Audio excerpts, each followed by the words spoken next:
Día 0. Episodio 1. George Molan es un expresidente muy popular de los Estados Unidos.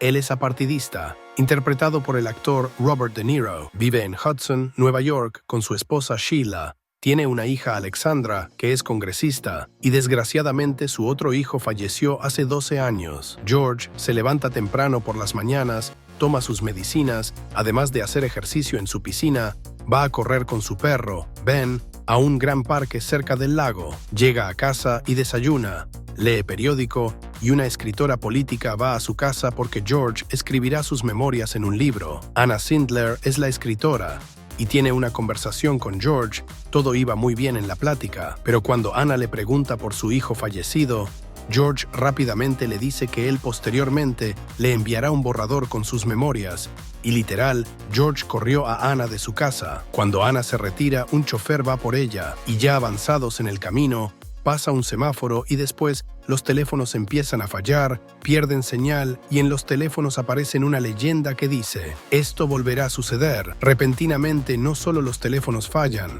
sino que se va la energía y en todo el país hay apagones, fallando semáforos, trenes, algunos aviones, un caos total. El auto donde iba Anna y su chofer es llevado por el tren, y desgraciadamente ambos fallecen, y en total, en todo el país, se tienen cerca de 3.500 víctimas. Algo que nunca había sucedido en Estados Unidos. En todo el territorio, han tenido un ciberataque con duración de 1 minuto. Este día es llamado Día 0. El equipo de seguridad de George confirma que su esposa no está en los vuelos accidentados y están confirmando cómo se encuentra su hija Alexandra. En las noticias comentan: la nación se pregunta, ¿qué es lo que volverá a suceder? ¿Cuándo será? ¿Y quién es el responsable? Más tarde llega Sheila, la esposa de George, llega y confirma que su hija Alexandra, la congresista, se encuentra bien. Al siguiente día, Día 0+1, George, después de su rutina, le avisa a Héctor, el cocinero, que el perro, Ben, notó algo raro cerca del comedero de aves. Llega a visitarlo Roger, un antiguo asistente de él, porque la Casa Blanca le pidió que convenciera al expresidente para visitar algunos sitios. Se reúna con las tropas y rescatistas para que los ciudadanos vean que no están solos por las amenazas que todos recibieron en sus celulares. George finalmente acepta ir a dar una vuelta y precisamente pasa por un lugar donde están rescatando a víctimas en el subterráneo. Pero los familiares de las víctimas entran en crisis y George los tranquiliza y les dice que hay hombres y mujeres trabajando para rescatar a las víctimas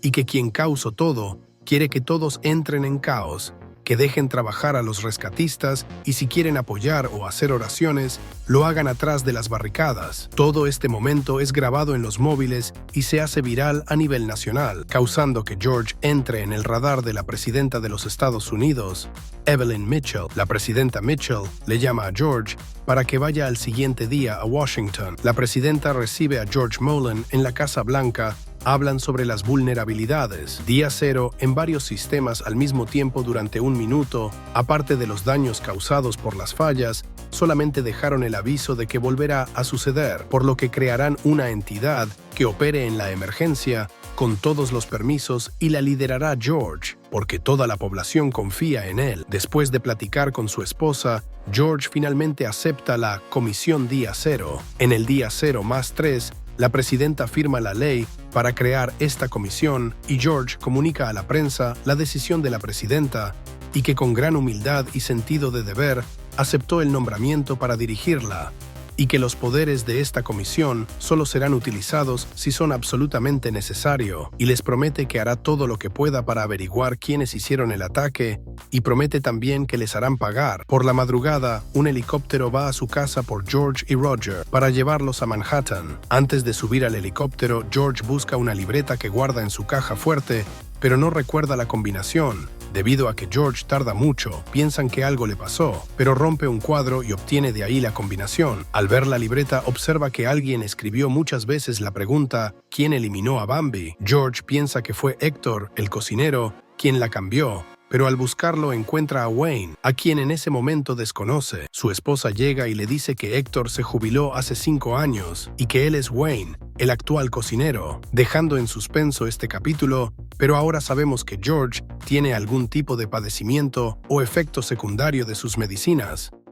Episodio 2. Al viajar en el helicóptero, George, al hacer un examen de conciencia, empieza a recordar cómo él mismo escribió todo en su libreta y que ha tenido algunos episodios de visiones y pérdida de memoria. Día 0+4. George llega a Manhattan, sede de la Comisión Día Cero, y empieza a conocer y completar a todo el equipo que le apoyará en la comisión. Esta nación necesita lo mejor de lo mejor, así que, a trabajar. Está Roger como mano derecha, Carl Otieno, que es personal de justicia y será encargado de investigación, además de personal de FBI, investigación cibernética, analistas cibernéticos y jefa de comunicaciones. Roger le debe algo a un poderoso multimillonario llamado Robert Lyndon, que sospechosamente apostó en corto en el mercado del petróleo ruso días antes del ataque. La petición increíblemente de Lyndon es que Roger se asegure de que el ataque se atribuya a los rusos para que pueda hacer valer su estrategia en el mercado. Carl Otieno, al repasar lo que saben sobre un tiroteo del Bronx, reconoce a Alexei Lebedev,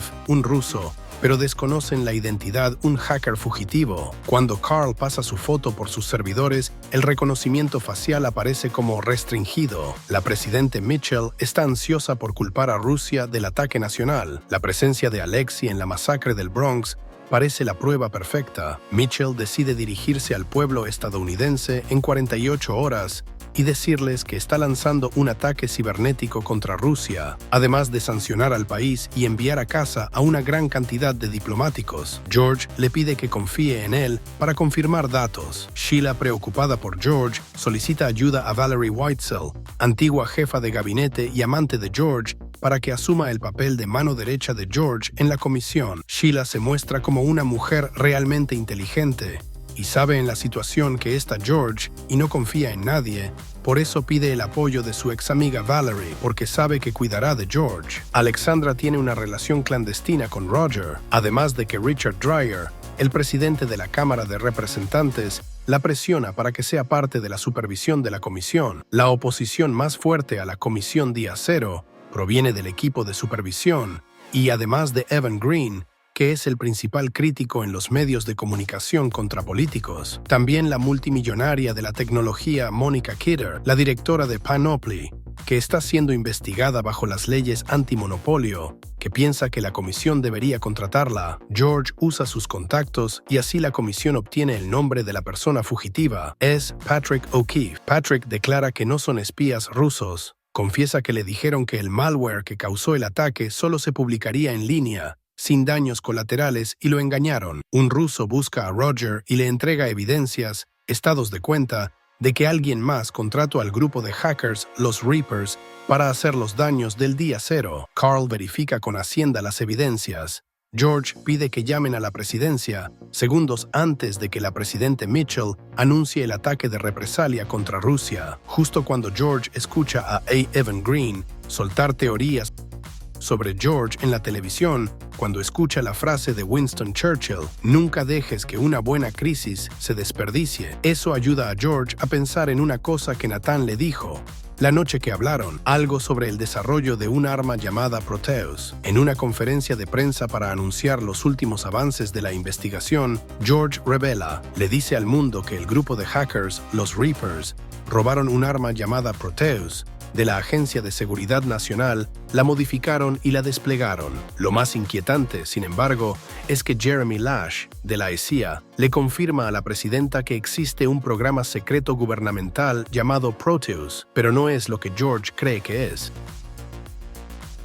Episodio 3. En los medios, Evan Green sigue criticando a George. Lo califica como un mentiroso al decir que fue un ataque interno en el país, el ataque Día Cero. La Comisión Día Cero ubica 48 integrantes del grupo de hackers Reapers y los detiene para interrogarlos sobre quién solicitó el malware. Jeremy Lash, jefe de la CIA, visita a George para cuestionar sus declaraciones sobre los Reapers y el programa Proteus. Pero George le dice que él es quien está a cargo de la investigación, no la CIA ni la Casa Blanca. Richard visita a Alexandra y la presiona para que haga que su padre justifique la aprehensión de los Reapers para evitar cuestionamientos de la ciudadanía. Alexandra visita a su padre para que le explique cómo las aprehensiones de los Reapers evitarán más ataques. George le responde que les diga a sus colegas que se mantendrá abierto a información que le llegue, como siempre, pero no va a declarar nada. Nathan, contacto de George, se encuentra con Roger y le pregunta si George está viendo u oyendo cosas. Roger desconoce, pero Nathan le dice que no puede verlo directamente porque es muy peligroso para los dos. Le pide que le dé un recado a George, que nunca va a ganar esta pelea, que tiene que apartarse ahora, que regrese a su cabaña o más lejos si puede. Nathan finaliza diciendo: George Mullen tiene que esfumarse igual que yo, dejando a Roger muy intrigado y desconcertado. Los interrogatorios de la comisión conducen a George hacia Eric Hayes, como la persona que recibió las transferencias para el grupo Reapers. George decide interrogar directamente a Eric y le da 10 minutos para que confiese, o sus familiares y amigos sufrirán consecuencias, mientras a Roger, Robert Lyndon lo chantajea con su pasado para que haga que la comisión vaya tras Evan Green. Eric Hayes por fin confiesa en su interrogatorio que le transfirieron $1 millón a los Reapers para pasar el malware a una persona llamada Lion, de quien fue la idea día cero. El malware fue entregado en una memoria drive en una granja en Pocatello, Idaho, por lo que la comisión enviará a un equipo táctico en 1 hora. Eric Hayes dijo una frase que publicó Evan Green en su página sobre la libertad de expresión. Intrigantemente, George tiene otro episodio en su cabeza. Cuando está solo en su oficina, empieza a escuchar la canción Eliminen a Bambi, pero parece ser que solamente él la escucha. Más tarde, Roger le lleva unas fotos a George para involucrar a Evan Green con Eric Hayes. Le dice que los especialistas validaron que sí son reales. George pide que envíen a arrestar al influencer Evan Green, creando un tema mediático por la fama de Green. Valerie, la mano derecha de George, va a visitar a Jeremy Lash de la CIA y le pregunta por el programa Proteus. Jeremy contesta que se canceló en su momento por George cuando era presidente, pero no significa que alguien no lo haya vuelto a continuar. George llega a donde está detenido Evan Green y le pregunta: ¿quién es el idiota ahora? Episodio 4. Debido a que un banco fue hackeado, el Congreso generó una ley para congelar todas las cuentas bancarias del país durante el fin de semana. Esto provoca el caos a nivel nacional. El vocero del Congreso, Richard Dreier, ahora es quien está cuestionando el trabajo de George ante la presidenta Mitchell, pero ella le dice que ella contrató a George y él es el que está atendiendo el caso. Evan Green está bajo interrogatorios y pide un abogado, pero los detenidos de la comisión no pueden tener abogados. George le permite un abogado solo como apoyo moral. Su abogado le recomienda a Evan Green que les dé información, porque si no les da algo útil, ellos pueden hacerle cualquier cosa. La situación de cuentas bancarias congeladas está causando un alboroto nacional. Valerie visita al señor McKenna en Virginia para preguntarle sobre el programa Proteus. McKenna reacciona con misterio. Valerie le dice que parece ser que alguien trajo de vuelta a Proteus y que necesita su ayuda y se agota el tiempo. McKenna es el único científico del equipo original localizable. Él le comenta que diseñaron armas secretas neuronales para el gobierno del país, lo cual estaba fuera de los acuerdos internacionales existentes para control de armas. La idea detrás de Proteus era infligir daño cerebral a distancia, con precisión quirúrgica, una lesión cuyo origen nunca se podría identificar definitivamente. En el inventario de la granja en Pocatello, Idaho, se encontraron radios de largo alcance.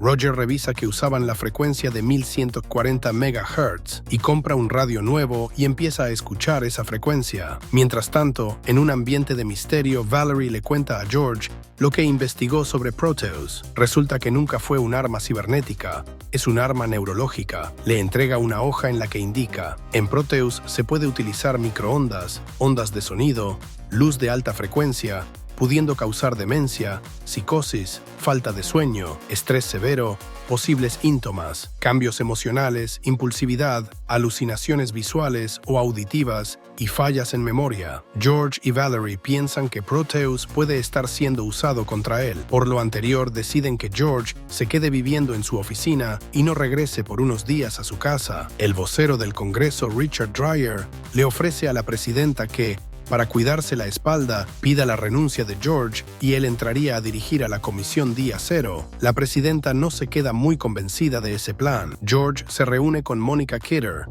para que ayude a hacer mensajes de apoyo para la comisión, pero no se ve muy cooperativa. La presidenta presiona a George para tener una conclusión en la comisión día 0, acordando 23 horas de plazo para trabajar. George, junto con Carl, deciden usar métodos mejorados de interrogación con Evan Green. Roger, en su monitoreo de radio de alto alcance, escucha mensajes en clave y los empieza a escribir. Sheila se reúne con su esposo George y Valerie.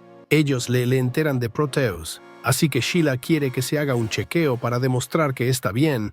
George realiza unos psicométricos y obtiene un buen resultado. Un enviado de Robert Lyndon visita a Roger y pide evidencias de que George está loco para hacer que salga de la comisión, y lo chantajean con decirle la basura que él es a Alexandra. Roger va de noche a la oficina de George y sale. Visita a Alexandra y le cuenta toda la verdad sobre que intervino su teléfono. Más noche, unos hombres llegan a casa de Roger por las evidencias, pero él dice que cambió de opinión, por lo que le inyectan una droga y lo meten a una bañera. George se entera de que eliminaron a Roger. La presidenta descongela las cuentas bancarias de todo el país debido a que ya identificaron a los responsables. Un grupo ya había hackeado ese banco hace un año. El vocero del Congreso, Richard Dreier, declara a los medios que debido a que George no ha hecho declaraciones al comité de supervisión, van a interrogar a la esposa de George, Sheila. En un flashback, hace 12 años, George vivió la situación de pérdida de su hijo. George lo encontró con una sobredosis tirado en el piso mientras escuchaba la canción ¿Quién eliminó a Bambi? En la actualidad, George va al departamento de Roger y ve su cuerpo y evidencias de sobredosis. Alexandra también se entera de la noticia.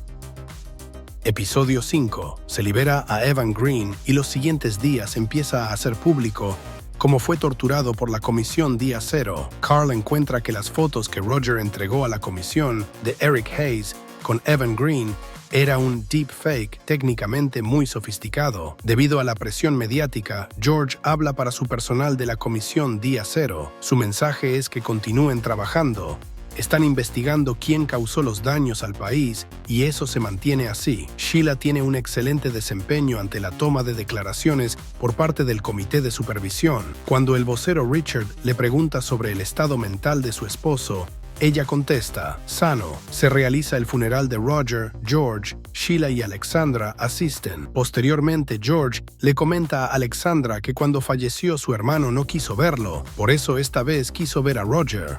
Por la noche, George ha escrito su discurso de renuncia al comité día 0, pero justamente al estar viendo su libreta, se da cuenta que Roger le dejó un sobre en ella. Dentro están los mensajes en código que estuvo escribiendo cuando escuchó el radio de largo alcance que compró, sintonizando 1140 MHz. Con esa información, el comité día 0 ponen a varios elementos y especialistas a descifrar las conversaciones. George y Valerie viajan a la Casa Blanca y le cuentan todos estos avances a la presidenta. La presidenta quiere algo más decisivo, porque ya están pidiendo la renuncia de George. El comité día 0 logra interceptar un mensaje. George entra en la conversación por radio con su voz modificada. Logran que envíen a una persona al apartamento de Roger. La persona trabaja para Kidder. Es apresado y lo llevan a la comisión. Un equipo de la comisión van a la casa de Monica Kidder. Por teléfono, ella pide inmunidad para entregarse, porque ella sabe que George y Valerie tuvieron una hija en secreto. De pronto, los hombres de la casa de Monica abren fuego contra la comisión día 0.